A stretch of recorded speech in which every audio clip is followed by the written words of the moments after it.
software solution to conduct the double materiality assessment is supported by AI, artificial intelligence. And in this video, I will show you where the AI is enabled and how you can make best use of it. So if you're entering your assessment, you have the first option to use the AI feature in the stakeholder tab. So if you would like to add a new stakeholder, you can select here a category, for example, employees.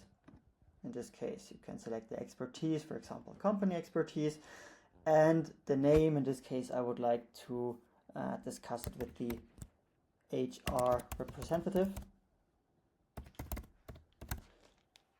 And now you can see that here, wherever you see this little star icon, this is the AI assistant.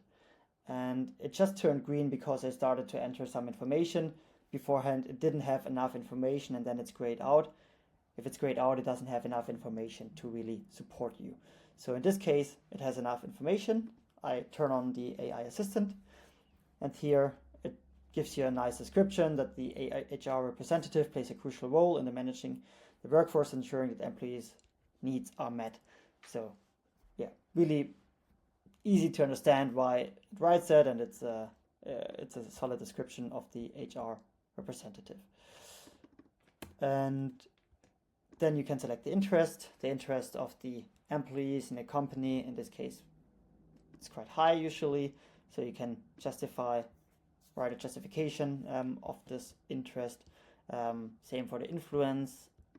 And if you feel that this is too long, you can simply say okay. So you can see it's writing here in real time. If it's too long for you, you can simply say okay, let's shorten it, and then it gets it shorter. You can see here as well that now you have the two different options. You can jump back and forth and say, okay, actually I like version 2 better, or shortened even further, and then now you have a third version. So you can jump between the versions, and in this case I will apply the last version and don't need to add for the last one.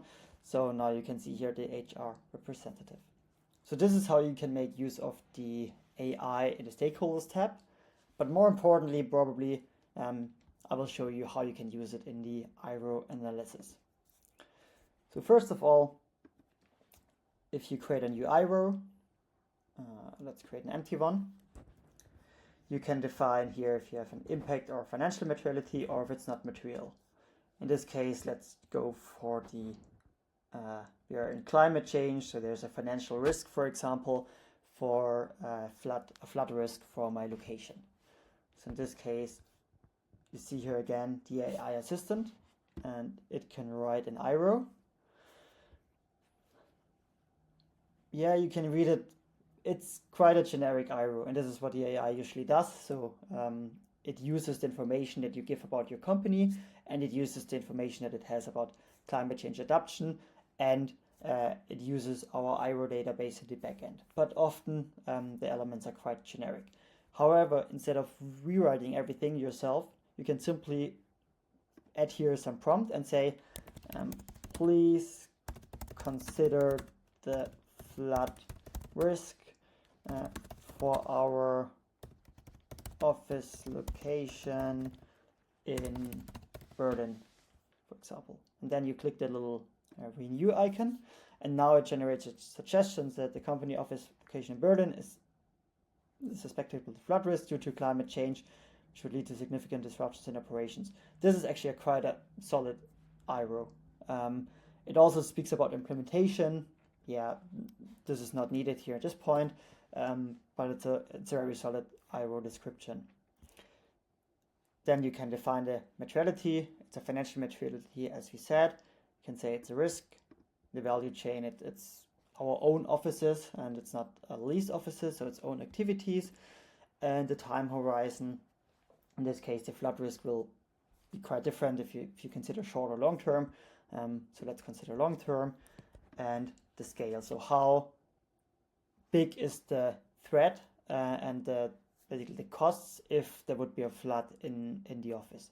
If it's really just offices, it might be medium or low. You can quantify it, and again, use the AI assistant to write a justification. And the AI can't know what you have in your mind when you do the rating, but it can write quite easy to follow suggestions, or write suggestions that are easy to follow and that make sense for the reader. So if you have something specific in mind, then prompt it again, enter your information here.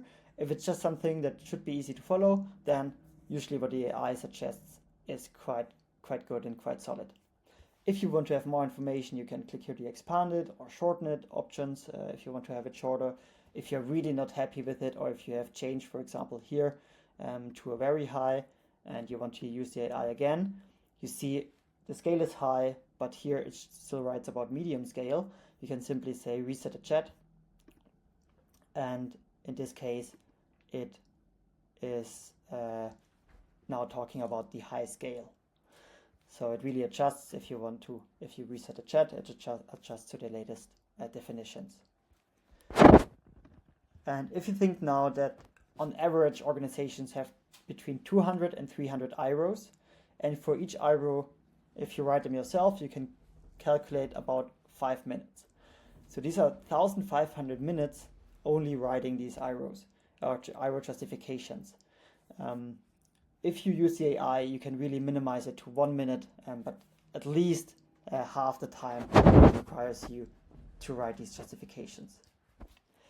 I hope this is useful, and we are constantly improving our prompt, our AI capabilities. So feel free to share your feedback and have fun using the AI capabilities.